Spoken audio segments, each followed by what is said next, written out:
Саламатсыздар, урматтуу көрүүчүлөр. Бүгүн бизде мейманда эмгек, миграция жана жаштар министри Айбек Азыранкулов. Анда эмесе маегибизди баштай берели. Студиябызга кош келипсиз. Биринчи эле суроо, сиздин ушул министрликке келгениңизге 8 айдын жүзү болду. Эми 8 ай деле оңой убакыт эмес. Бул аралыкта эмне иш аткара алдыңыз? Биздин эмгек, миграция жаштар министрлигинде 3 чоң багыт бүгүнкү күндө. Үчөө тең эле жөнөкөй тармак эмес. Эң негизгиси бүгүнкү күндө чоң көйгөйдү туудурган бир топ биздин жарандарга тиешеси бар. Бул миграция тармагында. Билесиздер, ушу Кыргызстанда чет мамлекетке чыгып, ушул иштеп жүргөн биздин эмгек мигранттарыбыздын саны 700 миңге жакын. Анын ичинде бүгүнкү күндө Россия Федерациясында 526 миң, Казакстанда 50 миң тегереги жана ушул алыскы чет мамлекеттерде бир 50 миңдей биздин Кыргызстандын жарандары. Эң эле бизде мынакей 2015 жылдын 1-жарымдарынан баштап, билесиздер, Россия Федерациясында жаңы мыйзамдар кабыл алынып, патент системасы киргизилген. Ошого байланыштуу ушу бир топ түйшүктөрдү туудуруп, биздин эмгек мигранттарга аябагандай кыйынчылыктар болду. Ошого байланыштуу ушу менин биринчи кадамдарым ушул миграция тармагында болду.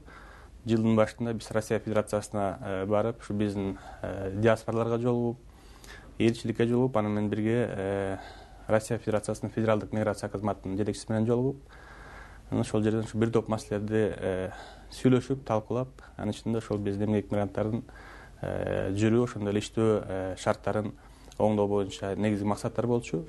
Ушул жарым жылдыктын ичинде бир топ маселелер чечилди. Эң негизги бул Кыргызстан Евразиялык экономикалык бирикмеге кирди. Ошол менен дагы бир топ маселелер чечилди. Андан тышкары биздин Кыргыз Республикасынын президенти Атамбаев Алмазбек Шаршеновичтин макулдашуусунун негизинде Россия Федерациясынын президенти Путин менен 19-июнь 2015 жылы ошо эки аралык келишимге кол коюлду. Ошонун негизинде ошо биздин эмгек мигранттардын жүрүшү, деги эле биздин жарандардын жүрүшү Россия Федерациясында 30 күнгө чейин каттоосуз мүмкүнчүлүк берилди. Андан тышкары ошол жүрүү иштөө мөөнөтү ошол келишим негизинде аныкталат. Демек, биздин эмгек мигранттары ошол Россия Федерациясында өздөрүнүн кенен алып жүргөн мүмкүнчүлүк ачылды, иштөөгө, келиштим түрткөн мүмкүнчүлүк ачылды. Ошол миграция боюнча мына Кыргызстан ЭЭПке кирди, жана андай шарттар түзүлдү, бирок ошол эле учурда 190 миңге жакын кыргызстандыктын жанагы кара тизмеге кирүү тобокелчилигинде турат. Анан 80 миңдеги кара тизмеде. Анан алар кайра ошол кара тизмеден чыгыш керек да. Анан акыркы маалыматтарга таянсак, 10 миң эле ошол өзүнүн баягындай тарыхын, миграциялык тарыхын тазалаганга жетишиптир. Анан калгандарына ошол тизмеден чыгууга кандай жардам болуп жатат сиздердин министрликтен? Жалпысынан ошол 526 миңдин ичинен бүгүнкү күндө 194 миң биздин жарандар ошол кара тизмеге потенциальный список запретниктарга кирүүчү биздин жарандар. Бул мыйзам бузуулар менен жүргөн жарандар. Ошо аларга 19-июнь келишим негизинде ошол Россия Федерациясынан 10-июльнан чыгып, кайра 1-ноябрга чейин кирчү болсо, ошол толугу менен ошол миграциялык баракчасы жаңы барактан ачылып, ошону менен бирге санкциялардын баардыгы жокко чыгып, ошол мүмкүнчүлүк ачылып атат. Жаңыдан ошол жумушка толугу менен мыйзамдаштырганга. Жалпы саны 194 миңдин ичинен бүгүнкү күндө бизге ФМСтин берген маалыматы боюнча 45 миңге жакын биздин жарандар ошол чыгып кайра кирди. Бул милдеттүү түрдө эле Кыргызстанга кирип чыгыш эмес, бул кошто мамлекеттерге ошол кирип чыгып кайра кирип. Кечиресиз, ушул жерден тактай кетейин. Биз деле ошол Кыргызстандын Орусиядагы элчилигинен маалыматты алсак, 26 августка карата 10 миңдин тегерегинде эле кирип чыкты дейт. Анан ушул аралыкта эле 45 миңге жетип кетти. Бул так маалыматпы? Эми мынакей андан бери ушу бир жарым айга жакындап калды. Бул 194 миң биздин жарандардын ичинен Россия Федерациясында жүргөн. 10 миңге жакын деген бул Кыргызстанда жүргөн биздин эмгек мигранттар ушу Россия Федерациясына келген. Бүгүнкү күндө ошол 80 миңге жакын кара тизмеде болчу. Ошол эле 19-июнда келишим негизинде аларга мүмкүнчүлүк берилди. 3 жылдык мөөнөткө тыюу салынган биздин эмгек мигранттарына 1,5 жыл өтчү болсо, аларга ошол кирүүгө мүмкүнчүлүк ачылды. Алардын жалпы саны бүгүнкү күндө 8 миңден ашыгыраак. Ушу жалпы сан бизге кайрылуу менен кайрылган мигранттардын саны менен бирге ошо 10 миңден ашык болду. Тизмеден чыкканы бүгүнкү күндө. Сиз айтып жаткан 45 миң бул кайсыл жарандар? Бул Россия Федерациясындагы эмгек мигранттары. 10 миң болсо, жана 80 миң ичиндеги ушу биздин эмгек мигранттар бияка келип, ушу Россияга бара албай аткан мигранттар. Түшүнүктүү. Кийинки суроого өтө берели. Акыркы сиздерде маалыматтар бар да, мисалы жанагы Орусиядагы кризистерге байланыштуу кайра мекенине кайткан кыргызстандыктар да болду. Анан азыркы сиздердин статистикада кандай маалымат болуп атат? Кайра агылгандар көбөйүп атабы же ошого карабай жанагындай жеңилдиктерге карабай эле кайра жанагы кара тизмеге же ар кандай тоскоолдукторго байланыштуу кайткандар көп болуп жатабы? Эми биз статистиканы алчу болсок, тенденция бир мындай өтө массалык түрдө чыгып же кирүү деген андай маселе жок. Себеп дегенде биз жылдын аягындагы 2014 аягы 2015 башын алсак, жалпысынан 545 000 биздин кыргыздын жарандары бар болчу Россия Федерациясында. Жылдын башында бул сан аябандай бир март майга кыскарды, 508 000 келди. Бүгүнкү күндө ошо 526 000. Ошол негизи эле жылдын ичинде бир 50 000 биздин эмгек мигранттары ошол барып келип ошол цифраны тегерегенде азайып көбөйүп турат дегиле. ЭАЭПке киргенден кийин мындай агым байкалган жокпу? Анткени жанагы 60 000ге чейин жарандар кайра кайтты деген маалымат мурда деле айтылган. Жана мен айткандагыдай эле ошол жыл ичинде бир 50 000 60 000 тегереги ошол чыгып кирип, бул жаңы жыл да келишет бизге, кышкы каникулга, ошол жайкы убакта кирет. Анын ичинде студенттер дагы бар. Анан адан өтө азайып, өтө көбөйгөн цифра жок бүгүнкү күндө. Буну толугу менен мындай статистикалык даналар ФМСтин да маалыматы, биздин маалыматыбыз боюнча мындай чоң массалык отток же приток жок. Акыркы 8 айда канча жаңы жумушчу ордун түзө алдыңыздар же болбосо канча ишкана ачты ушул министрликтин көмөгү менен? Жалпы жыл башынан бери бизге бир 115 000 жумушчу адам кайрылды. Бул анын ичинен биз консультация бергенибиз бир 60 000ден ашыгы. Толугу менен иштеп чыгып, жумушка жибергенибиз, жумуш орду менен камсыз кылган биздин жумуш жарандардын саны 26,5 000. Андан тышкары биз ошол жумуш адамдарды окутуп, же болбосо квалификациясы туура келбесе, ошол жумуш издегенде биз переквалификация боюнча биздин лицейлер бар, 94 лицей. Ошол жака жиберип, анан өзүнүн адистигин алмаштырып, же болбосо Россия Федерациясына барып иштейм дегендерге дагы бир шарт түзүп, сертификат берип атабыз. Ушул Россия Федерациясына бир керектүү адистиктер боюнча да адистик алып кетип атышат. Бир 16 000 биздин жарандарды ошол окуу борборуна жиберип, окутуп, бүгүнкү күндө диплом, сертификат алып иштеп чыгып атышат. Андан тышкары биз убактылуу жумуш ордундарын да түзүп атабыз. Андан тышкары социалдык долбоорлорду ишке ашырып атабыз. Анан эми пособие бул аз санда бүгүнкү күндө алып атышат биздин жарандар. Мындай активдүү мералар бар. Ошондон тышкары ошол пособие берүүдө биз милдеттүү түрдө берип атабыз аларды дагы. Жалпысынан ошол тармактарды камтып кетип атабыз.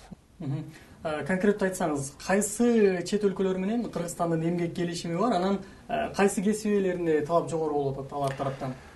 Эң мисал катары айтсак, бул Түштүк Корея бүгүнкү күндө. Түштүк Корея менен келишимибиз бир нече жылдан бери иштеп атат. Ошол келишим негизинде Түштүк Кореянын адистери бияка өзүнүн борборун ачкан, ошо эмгек министрлиги тарабынан. Анан бир жылда 2 жолу ошол экзамендер өткөрүп атышат, корей тилин билүү боюнча бир мындай минималдуу стандарттын негизинде. Андан тышкары ошо адистер боюнча өздөрүнүн заявкаларын беришип, бир жылда 2 жолу ошол отбор болуп, биздин жарандар ошо жумушка орношуп атышат. Бүгүнкү күндө бир 5 000ге жаран ошо кыргыз жарандары Түштүк Кореяда. Келишимдер толугу менен аткарылып атат. Кыргызстан тараптан дагы, Түштүк Корея тараптан дагы, ошо жумуш берүүчүлөр тараптан дагы эч кандай мындай бири-бирине мындай доо претензия коюлган жок. Келишимдер толугу менен аткарылып атат. Демек, ошол биздин жарандар барып иштеп, ошо жакшы айлык маянага ээ болуп атышат.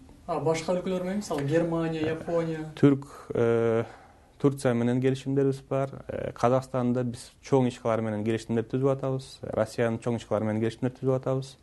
Эми Европа өлкөлөрүндө аяка мындай жогорку квалификациядагы адистер өздөрү жумуш таап атышат. Андан тышкары биздин министрлик келишимдери бар. Биз түздөн түз эмес, Кыргызстанда жайгашкан ошол жеке менчик жумушка орноштуруу агентстволор бар. Бүгүнкү күндө 24 агентство ошо лицензияны толугу менен бизден алат.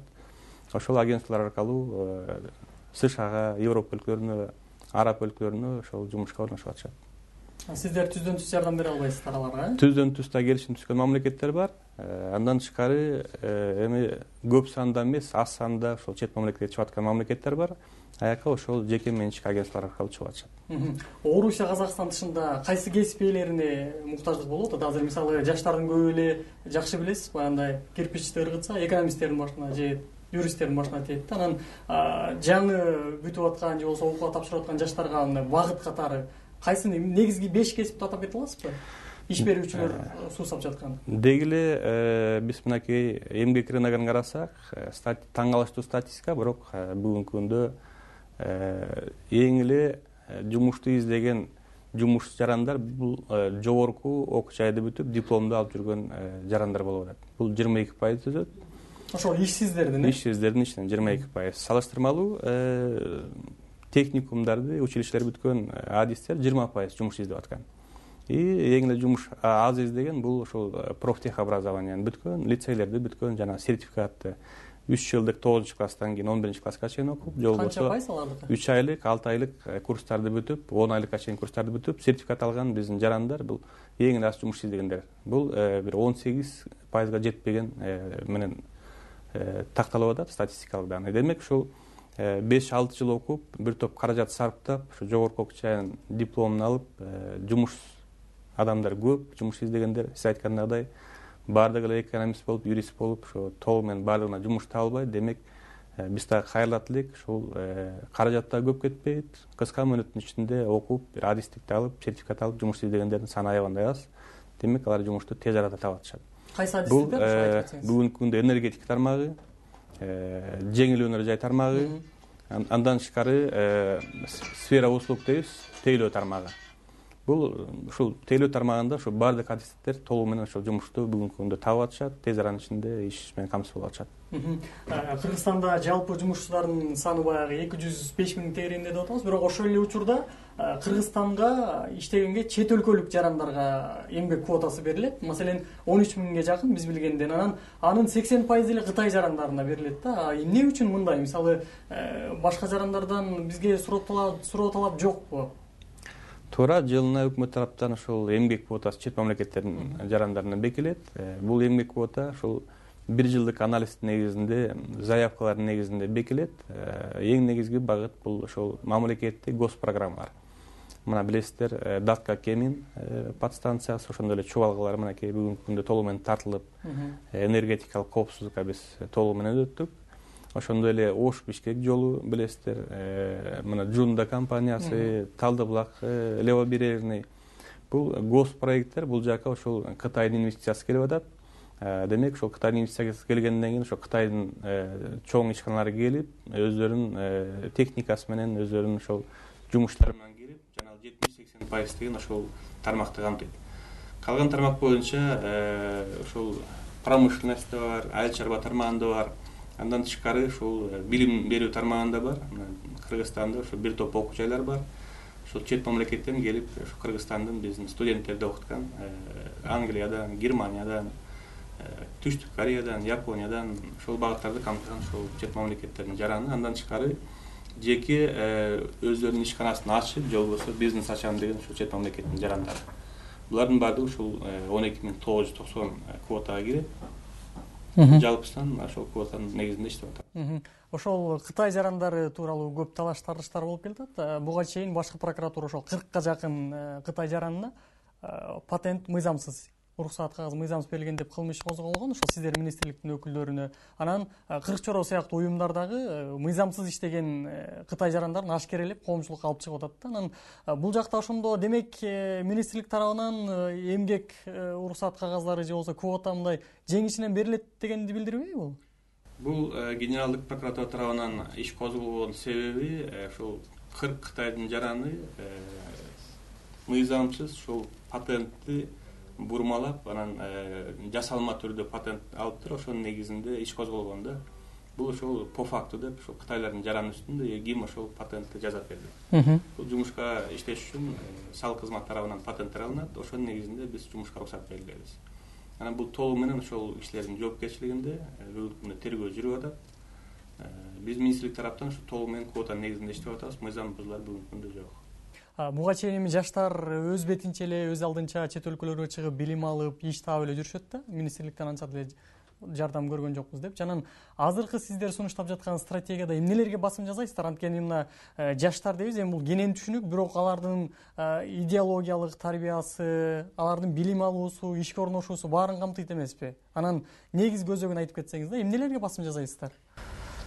Стратегия, мен айтып кеткендегидей, ушул жалпы министрликтин ар бир кадамы жазылат. Ушул 5 жылдын ичинде министрлик эмне жумушту аткарыш керек, кандай шарттар түзүш керек, мамлекеттик деңгээлде жалпы өкмөттүн бир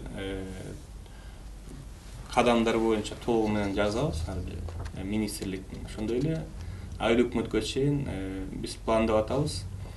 Бир эле министрликтин эле стратегиясы эмес, жанагы штаттык бирликтер ачылгандан кийин ар бир айыл өкмөттө бир штаттык бирлик болгондон кийин ошол жаштар уюшуп бюджет кабыл алып аткандан кийин ар бир айыл өкмөттө ошол жаштарга шарт түзүү боюнча бюджет бекисе, ар бир айыл өкмөттүн шаардын, райондун, областтын стратегиясы бекисе, демек ошол бир эле борбордо эмес, мурдагыдай документ бекип калып эле жумуш иштелбестен айыл өкмөттөн баштап ушул республикалык деңгээлге чейин бюджети менен стратегиясы кабыл алыныш керек. Негизги максат ошол.